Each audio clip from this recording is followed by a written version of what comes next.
Hello friends, as you can see, I'm sitting in front of my office Christmas tree ready to talk to you about holiday book recommendations. Not only that, but I also have some books on my TBR, my physical TBR and my Kindle TBR that I figured I'd throw in here as well. Even though I haven't read them, I definitely would like to read them this holiday season. We'll see if that happens. But they are definitely books that are on my priorities list going into December. Most of my holiday recommendations and my holiday reads are romances. I love a good holiday romance. I want it to feel like a Hallmark Christmas movie, maybe a little less cheesy than a Hallmark Christmas movie, but like in general, that's what I want. So I do tend to gravitate towards holiday romances.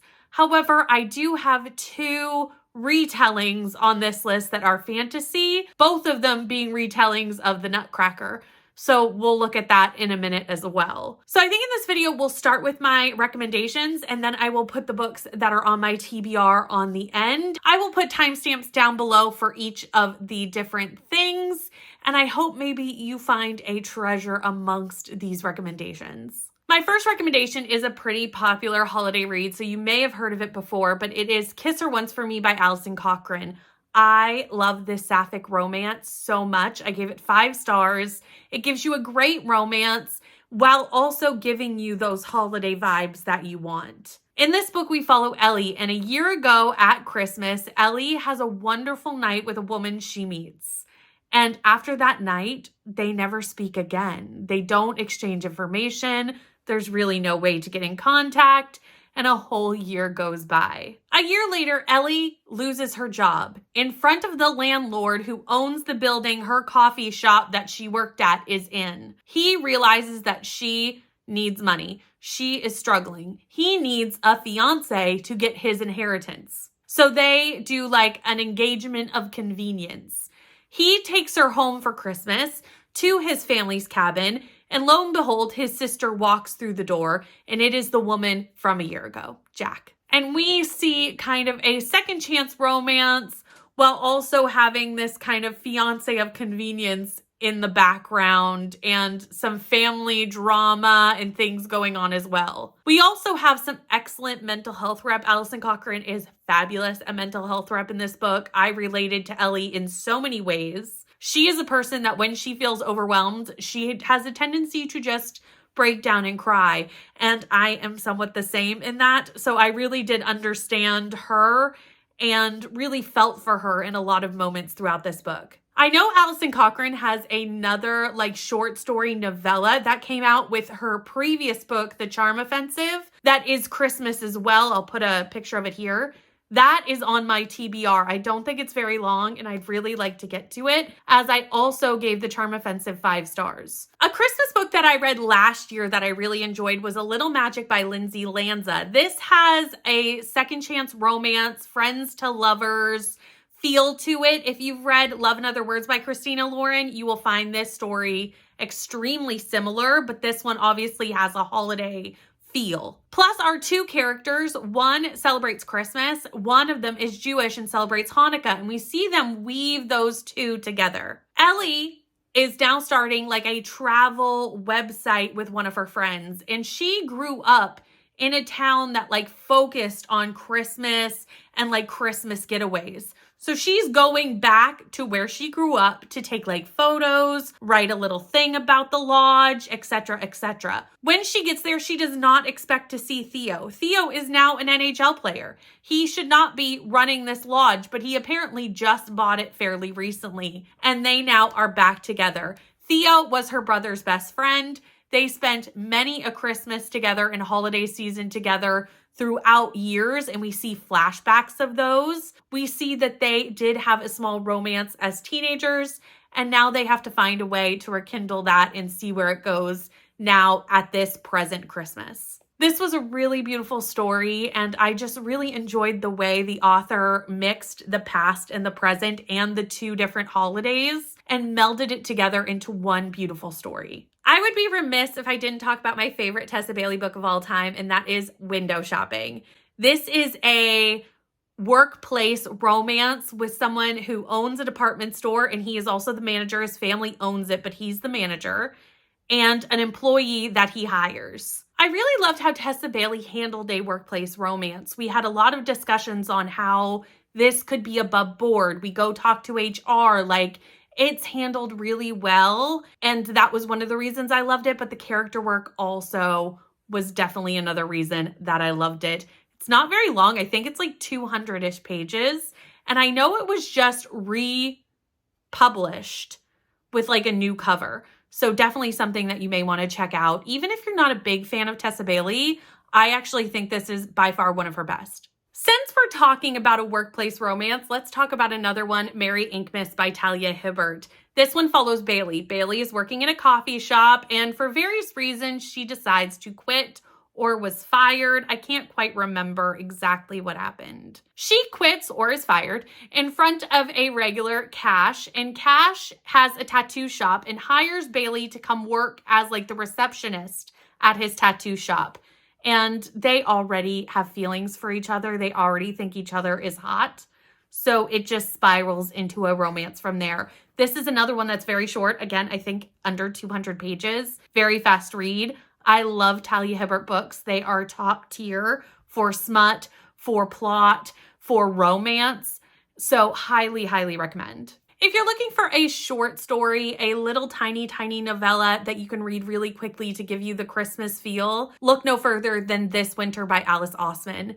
This is a Nick and Charlie novella, so if you love Heartstopper, you will love this book.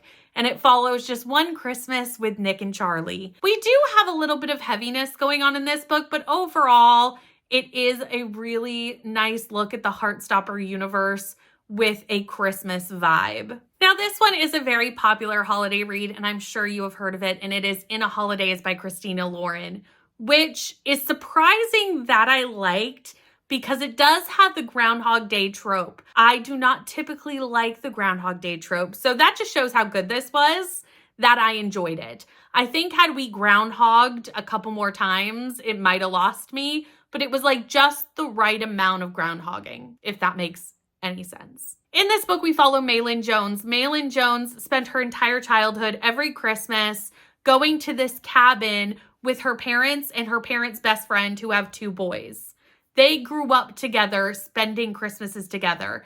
Now, as an adult, they're heading back to have Christmas again, all at the cabin, finding out that this is actually going to be the last year because they are selling the cabin. Maylin is struggling in life and struggling to find her way. So she makes a wish on the way there to show me what will make me happy. And she is now destined to keep reliving the 2 to 3 days before Christmas until she finds what will make her happy. And we have a romance with one of the two boys she grew up with. And it's a really nice family situation. I liked seeing like all their holiday traditions that they had while also having a really cute romance inside of it. Then we have the B&K Book Club from a couple of holidays ago when we read The Holiday Swap by Maggie Knox. This is a baking romance. You know I love a baking romance.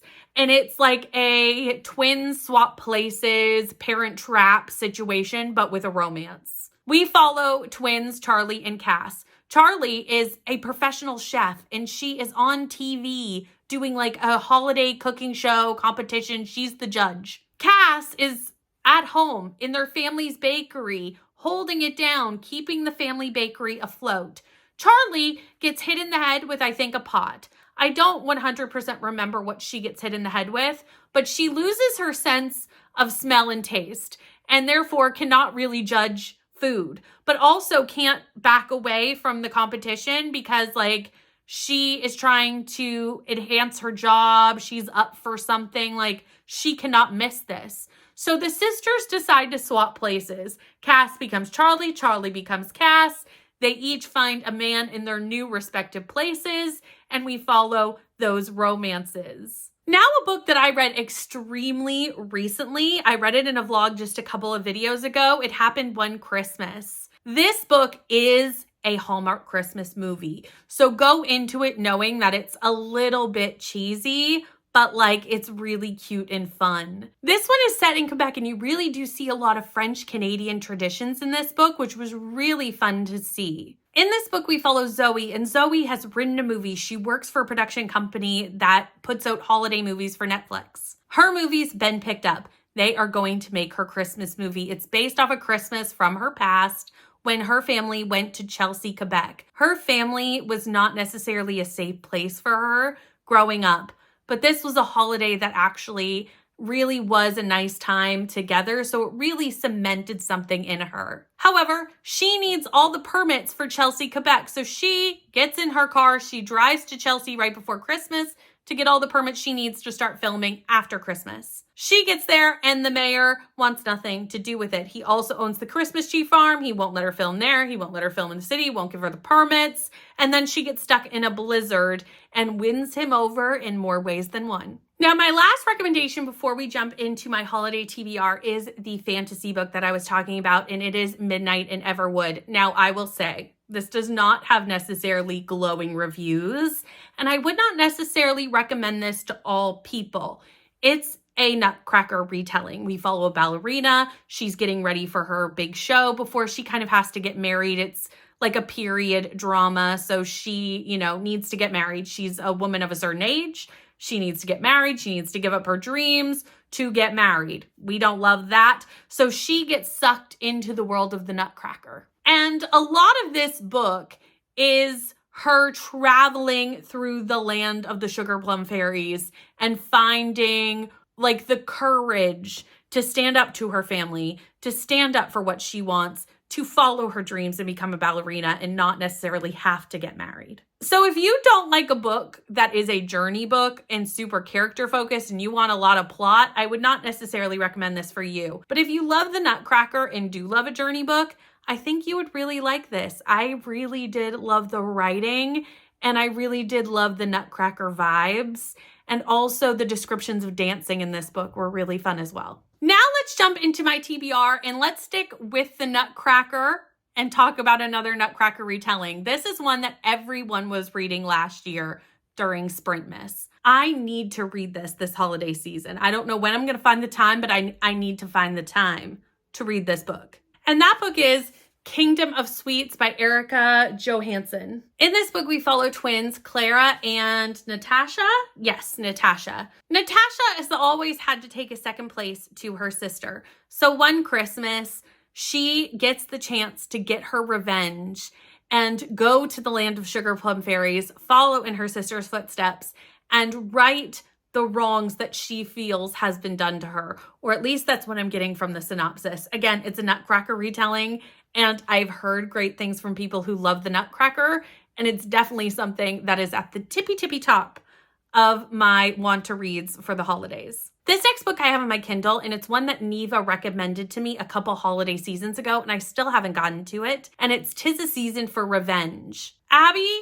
and Richard have been dating for quite a while, and she is sure that she is destined to get a ring soon, until on Halloween, he breaks up with her because she isn't serious enough for him. She invites her friends over and they make a plan to seek revenge. So she deliberately seeks out one of the partners at his law firm, Damien, to start dating him so that he will invite her to the holiday Christmas party so she can show up as like basically his boss's date. I live to be this level of petty. However, her relationship with Damien does grow and grow into something real, and she has to figure out how to kind of get away from revenge and into a real relationship. I would be remiss if I didn't mention Make the Season Bright by Ashley Herring Blake. We will be reading this for B&K Book Club this month, so this is definitely on the TBR, and it's a really new release, another sapphic romance, and it definitely gives me Kiss Her Once vibes based off the synopsis,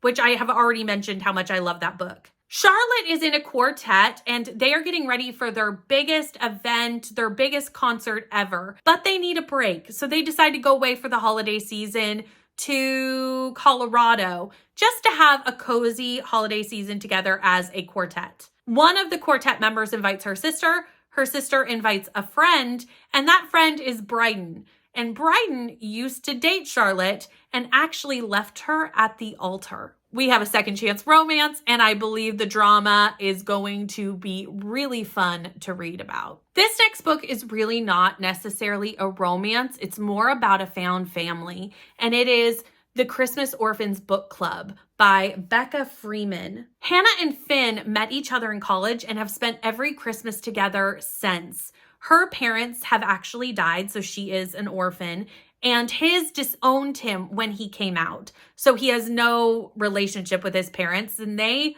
form a friendship and a safe space together. Eventually, they add a couple other friends, Priya and Theo, and they continue to spend Christmas together. Now Finn is going to move to LA, and this does mean this might be the last Christmas they spend together all together in at least some time. She's on the precipice of getting engaged, and he has unexpected feelings for Theo, and all of them are kind of starting to have major life changes that is going to make getting together difficult. We all know friendships as adults are hard to manage, hard to keep up as the adulting gets in the way. And we see them try to figure out a way to hold this found family together while also spending one lovely Christmas together. As soon as I explain this next book, and based off the recommendations you've already heard, you'll see how this book came to be on my TBR, because it definitely has elements of a couple of books that I've already talked about,